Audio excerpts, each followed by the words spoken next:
नमस्कार। नमस्कार। कई लोगों के लिए ना दिन की शुरुआत मतलब एक कप गरम चाय या कॉफी के बिना सोच ही नहीं सकते। बिल्कुल। पर क्या कभी ये ख्याल आता है कि सुबह की ये जो हमारी प्यारी सी आदत है वो कहीं रात की नींद की दुश्मन तो नहीं बन रही? हाँ, ये बहुत आम बात है वैसे। बिल्कुल। तो आज हम इसी पहेली को थोड़ा समझने की कोशिश करेंगे। हमारे पास कुछ दिलचस्प स्रोत है, एक लेख है और एक पॉडकास्ट स्क्रिप्ट भी है, नींद की टैबलेट नाम से। जी। ये कैफीन पर हमारी निर्भरता और नींद की जो दिक्कतें हैं उनके आयुर्वेदिक समाधानों पर बात करते हैं। तो लक्ष्य यही है कि देखें बिना गोलियों के गहरी नींद कैसे पाई जाए, आयुर्वेद क्या कहता है। हाँ, और ये विश्लेषण जरूरी इसलिए भी है क्योंकि ये दिखाता है कि हमारा जो पारंपरिक ज्ञान है आयुर्वेद जैसा, वो आज की जो लाइफस्टाइल है ना, मतलब कैफीन पर डिपेंडेंस, नींद की कमी, इनसे निपटने में कैसे मदद कर सकता है। तो देखते हैं ये स्रोत कैफीन के असर और उसके जो नेचुरल विकल्प हैं उनके बारे में क्या खास बताते हैं। तो फिर शुरुआत कैफीन से ही करते हैं। स्रोतों की माने तो सिर्फ एक कप कॉफी, उसका असर भी हमारे दिमाग में मतलब करीब करीब 6 घंटे तक रह सकता है। 6 घंटे? जी हाँ, काफी लंबा समय है ये। है ना। और एक और चिंता वाली बात जो सामने आई है वो नींद की गोलियों को लेकर है। लोग सोचते हैं आसान हल है, हाँ, ले लेते हैं अक्सर। पर ये गोलियां असल में हमारी नींद का जो रेम साइकिल होता है बिल्कुल उसको गड़बड़ा सकती हैं। बिल्कुल। और रेम साइकिल तो बहुत जरूरी है सपनों के लिए, याददाश्त के लिए।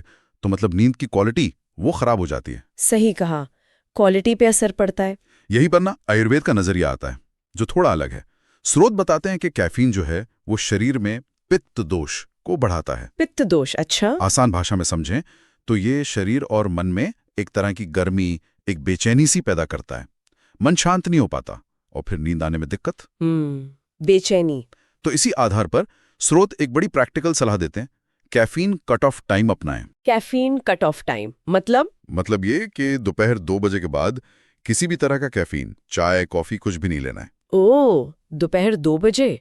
ये तो काफी स्ट्रिक्ट लग रहा है। हाँ, पर असरदार बताया गया है। और अगर तलब लगे तो एक विकल्प भी सुझाया है, अश्वगंधा और दालचीनी का काढ़ा। अच्छा, काढ़ा। चलो ये एक ऑप्शन हुआ। तो अगर कैफीन कम कर दिया या दोपहर बाद बंद ही कर दिया तो फिर मन शांत कैसे हो, अच्छी नींद कैसे आए? स्रोत ब्राह्मी का जिक्र करते हैं काफी, उसे दिमाग का कूलेंट भी कहा गया है। जी, ब्राह्मी बहुत मशहूर है इसके लिए। हाँ, और कुछ रिसर्च का भी हवाला है कि ब्राह्मी में जो बैकोसाइड्स होते हैं वो सेरोटोनिन मतलब खुशी वाला केमिकल उसे बढ़ाते हैं और कॉर्टिसोल जो स्ट्रेस हार्मोन है हाँ, कॉर्टिसोल उससे करीब 30% तक कम कर सकते हैं। ये तो काफी प्रभावशाली लगता है। बिल्कुल। और अच्छी बात यह है कि इसे इस्तेमाल करना भी मुश्किल नहीं है।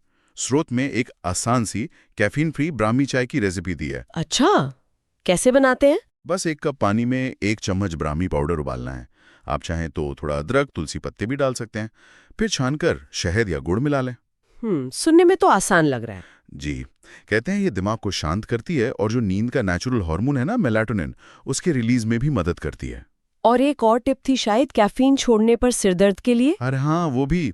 स्रोत कहते हैं कि अगर कैफीन छोड़ने पर सिरदर्द हो रहा हो तो इसी ब्राह्मी चाय में बस 1 चुटकी काला नमक मिला लें, उससे आराम मिल सकता है। वाह, ये तो काम की बात है। अच्छा, ब्राह्मी चाय तो हो गई मन शांत करने के लिए, पर कई बार होता है ना दिमाग में बस ख्याल घूमते रहते हैं, रुकते ही नहीं। उसके लिए क्या? जानकारी में शिरोधारा का जिक्र था। ये क्या चीज है? शिरोधारा, हाँ, ये एक बहुत ही मतलब खास आयुर्वेदिक प्रक्रिया है। इसमें क्या होता है कि आप लेट जाते हैं और आपके माथे पर, खासकर दोनों भौं के बीच के पॉइंट पर, धीरे धीरे एक पतली धार में गुनगुना तेल गिराया जाता है। माथे पर तेल की धार सुनने में बड़ा रिलैक्सिंग लग रहा है। होता भी है।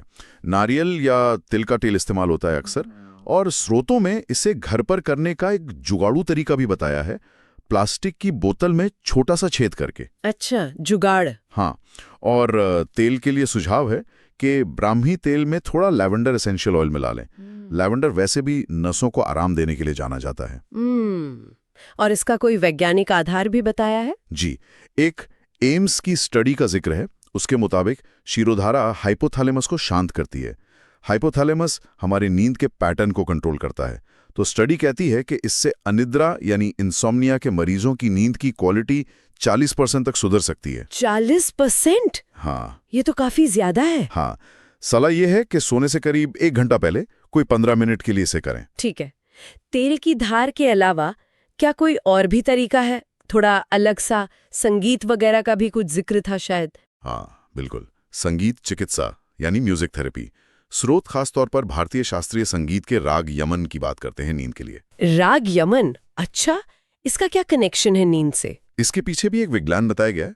कहते हैं कि राग यमन की जो धुन की फ्रीक्वेंसी होती है वो करीब 5 से 8 हर्ट्ज के बीच होती है। 5 से 8 हर्ट्ज? जी, और ये फ्रीक्वेंसी हमारे दिमाग की थीटा तरंगों मतलब थीटा वेव्स को एक्टिवेट कर सकती है।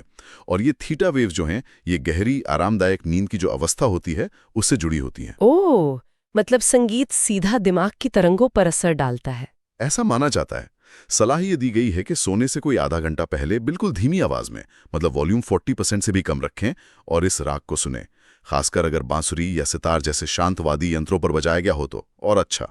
वाह, ये तो बहुत ही दिलचस्प तरीके हैं, तेल की धार और संगीत की धुन। तो कुल मिलाकर देखें तो आज हमने इन स्रोतों से कैफीन की आदत को कंट्रोल करने और नींद को बेहतर बनाने के कई आयुर्वेदिक उपाय समझे।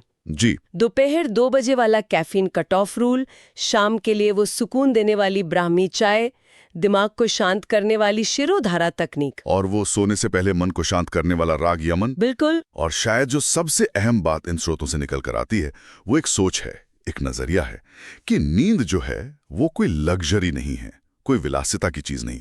ये हमारे शरीर और दिमाग का एक मौलिक अधिकार है। सही कहा, अधिकार है। तो सोचने वाली बात यह है कि कैसे आयुर्वेद के ये सरल से सिद्धांत और थोड़ा सा अनुशासन हमें वो गहरी सुकून भरी नींद का खजाना वापस दिला सकते हैं जिसकी तलाश शायद हम सबको कहीं ना कहीं